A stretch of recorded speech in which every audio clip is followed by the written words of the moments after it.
নমস্কার, আশা করি আপনারা সকলে খুব ভালো আছেন। আর আজকে আমরা বেরিয়ে পড়েছি সেকেন্ড দিন বাড়ি দেখার জন্য। মানে বলতে পারেন এটা এই বাড়িটা যেটা দেখতে যাচ্ছি এটা আমাদের সেকেন্ড বাড়ি দেখতে যাওয়া। এজেন্সি থেকে কল করেছিল কালকে যে আজকে সকাল থেকে যেতে উনি আমাদেরকে নিয়ে গিয়ে দেখাবেন। তো তাই আমরা চলে এসেছি, ওনার সাথে মিট করবো। এই বাড়ির লোকেশনটা ভালো, কিন্তু এটা একটু পাহাড়ের উপর থেকে উঠতে হয়। So this is the entrance. This is a large wardrobe. বেশিরভাগ ইউরোপিয়ান ঘরেই দেখেছি বাথরুমের মধ্যে ওনাদের ওয়াশিং মেশিনটা রাখা থাকে। বাড়িটাতে দুটো বাথরুম দেখতে পেলাম দু সাইডে। This is the kitchen. And the veranda.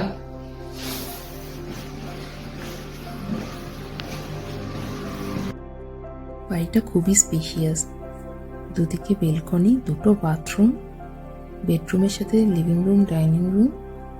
আমাদের দুটো মানুষের জন্য এটা সত্যি খুবই বড় ঘর। উনি মতো এক্সপ্লেন করছিলেন যে ইতালিতে হিটিং প্লাস কুকিং প্লাস জল গরম হওয়া এসব কিছুই গ্যাস দিয়ে কানেক্টেড। তো সেই গ্যাসের পেমেন্ট অনেক সময় নিজেদেরকে করতে হয়, অনেক সময় ওনারও করে দেন। This is the bedroom.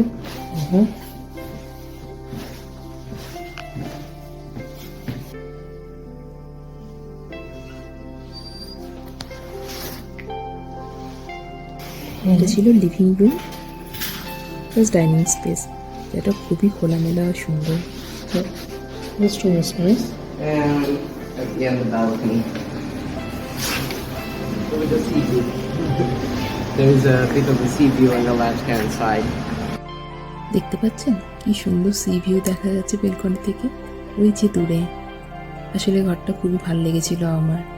সমুদ্র দেখা যায় বলে শুধু না, চারিদিকে কি সুন্দর সবুজ, খুব ভালো লেগেছিল। কিন্তু ঘরটা অ্যাকচুয়ালি অনেকটাই বড়, আমাদের এত বড় ঘর দরকার নেই, তারপরে বাজেটটাও একটু বেড়ে যাচ্ছে।